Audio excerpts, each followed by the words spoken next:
Hey guys, how's it going? Hope you're all surviving. Hope y'all are staying safe. Looks like I'm alone here in my classroom, so I'm going to take this off in order to not mumble. But you guys, you're doing a great job. Keep going. We're starting chapter 18 this week, and it is all about owning your own business and all the costs that you have to think about that you have to calculate really to own your own business. So a lot of you gave me some great feedback on that ed puzzle question when I asked you, do you want to someday own your own business? And a lot of you said yes, and that really made me happy that a lot of you want to go for that and like someday do all this kind of stuff, manage a business. So a lot of you said that you just didn't really feel up for the task, and that is totally fine. We still got to get this chapter done, but we all have different personalities and different gifts, so that is okay if you don't want to own your own business someday. But you still all will receive a paycheck. So this first section here, payroll register, really applies to everybody because you have to pay a lot for payroll. Payroll register is a record of gross income, deductions, and net income. A lot of you have already experienced payroll and you have a paycheck, and you might notice that your gross pay is not actually the money that's deposited into your bank account. You get a lot of taxes and Medicare and things like that taken out first. So in order to figure out the tax, you need to multiply by the tax rate, and your net pay is your gross pay. Subtract off all of the deductions, and there's a lot of deductions. So let's look at this chart. We have deductions of FIT. That's a column, stands for federal income tax, in case you were wondering what FIT meant. Basically, that's your federal tax, your countrywide tax. Take out Social Security, take out Medicare, then you tally up all those total deductions. You may have other things taken out too, like health insurance. So if you're on a health insurance plan through your work, you get that taken out before you get paid.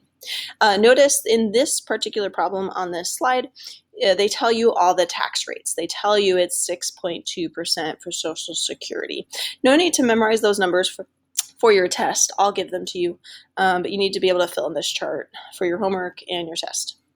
Let's talk about business expenses. Now, every business has expenses. You might need to buy paper for your printer, for example, or some businesses have lots and lots of business expenses.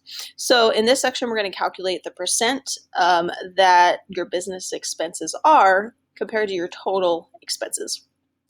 And so simply divide these numbers and multiply by 100 to convert to percent for this section.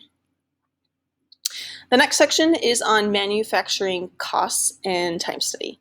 So as you think about if you're manufacturing a certain item that you want people to buy, let's just say, for example, cereal. Let's say you work at a cereal plant. You're making Lucky Charms for all those happy children to eat sugar in the morning, which may or may not be a good thing. But you're making cereal and you have to calculate manufacturing costs. So you're making that product, that's manufacturing. Your direct material costs is for the goods used to produce the item. So for example, you might need to buy wheat to make Lucky Charms. Direct labor costs are paying your employees. Can't forget to pay your employees.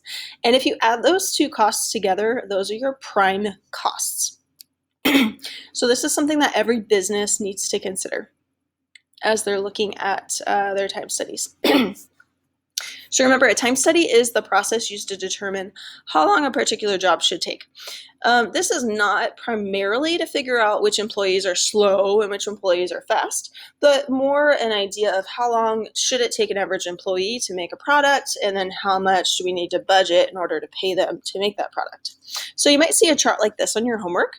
Your prime cost per item is the last column in this chart, and you have to add together the direct material cost plus the labor cost. So basically you have to pay for the stuff and you have to pay for the employee to make the stuff. In that first column there, the direct material cost per item, that word per there is key. That reminds you that this is a division problem of your first two columns in order to find that column. So you'll have to get familiar with this chart method in section 3. Pay close attention to the example problems to make sense of the rest of that. There's another formula in this section. It is a division problem where the number of units that you should be able to produce if you're trying to figure out how much cereal you can make, how many boxes of cereal in a day, is your actual time worked, which you'll calculate, divided by the average time required per unit, which you might also have to calculate in a problem. Divide those out, you might be able to make 10,000 boxes of cereal in a day. And that's important to know when you're owning a business. How much can you make? How many books can you make? How many necklaces can you make? Any kind of production business, it's good to know how much you can make in a day or in an hour, for example. Lesson 18.4 is break-even analysis. It sounds complicated, but it's actually pretty easy. You're just determining how many units of a product must be made and sold to cover your production expenses. Now, every business wants a profit. Break-even analysis tells you about how many cereal boxes you need to make and sell in order to break even, but really you want to make more than that in order to make a profit. So break-even analysis is kind of the minimal that you want to make to actually make a business worth running. In fact, here in the city of Woodland and in the city of Davis, some restaurants have shut down because they can't survive the COVID-19 pickup and delivery options that they're offering people. It just wasn't worth it to them to keep restaurants open. And so they decided to close because their break-even analysis wasn't high enough. Like they couldn't get enough people to do takeouts. And so they decided, you know what, for COVID-19, we're just going to shut down, maybe hopefully temporarily, and open back up later. So break-even analysis is really important, especially in times like these. You want to make sure you actually make a profit. So your break-even point is that point at which you break even, but your profit is the amount of money made over and above the initial amount. So profit is what you're aiming for because you want to do more than your breaking even point. Fixed costs are things that are the same. So you know every year you're going to have a car insurance bill that you have to pay. You know you're going to have a trash bill that you have to pay.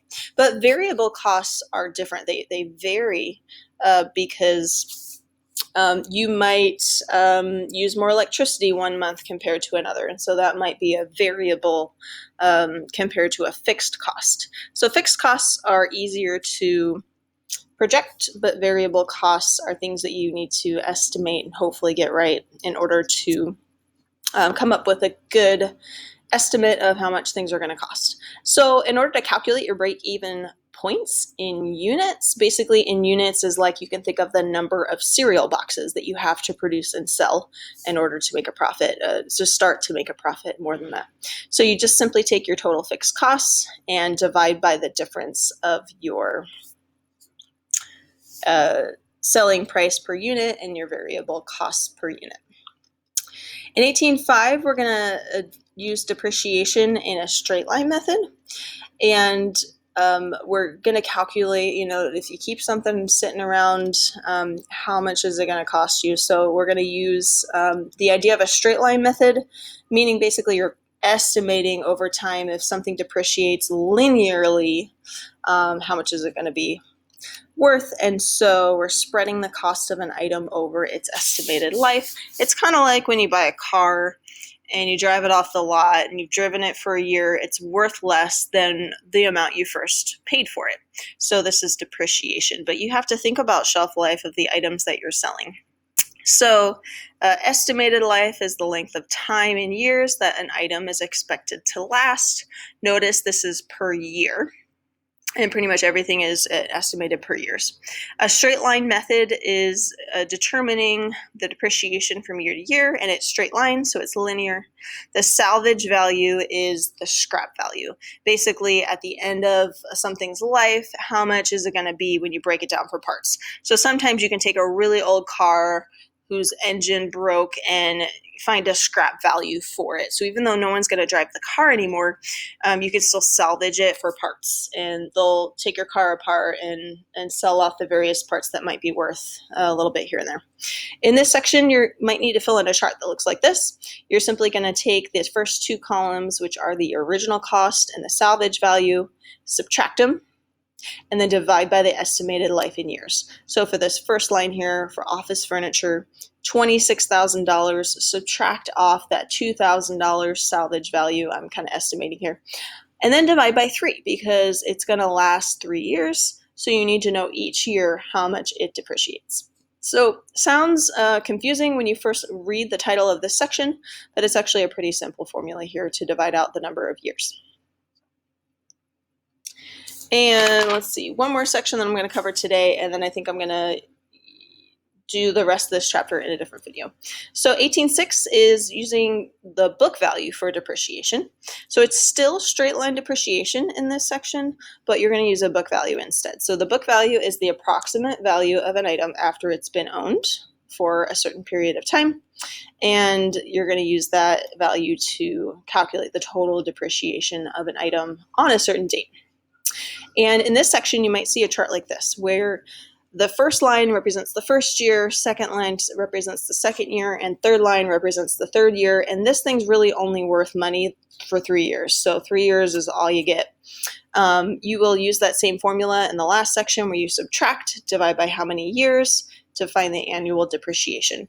As you're filling in your chart, your book value is, minus the depreciation cost from the original value.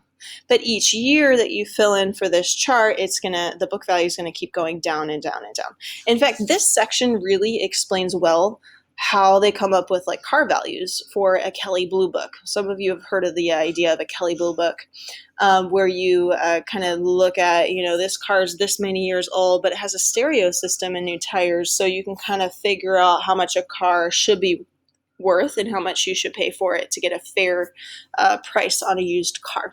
So this section is very applicable when you're thinking about stuff like that. Depreciation, things go down in value over time. So with that, I will stop this video. We will continue up this chapter next week. I hope that was helpful, and stay safe, you guys. Get sleep, do your schoolwork, give your family hugs, try to survive. I know this is a really tough time to be in for some of you. Pray for your teachers too. We're working really hard trying to get all the assignments up and graded in a reasonable amount of time, and it feels very overwhelming sometimes. So we appreciate your love and good communication, and we're praying for you guys. So so many like heart bubbles right now. I wish I could like throw at the screen that you're watching, but I love you guys. I hope we can graduate soon and get this all over with. And for those of you who are juniors, woohoo, juniors! I have my junior t-shirt on today, and I'll see you again next year, so that'll be great. But seniors, see you at graduation. Oh, are we already getting to that time already? Gosh, now I'm rambling. Anyway, we need to stop this video. Bye!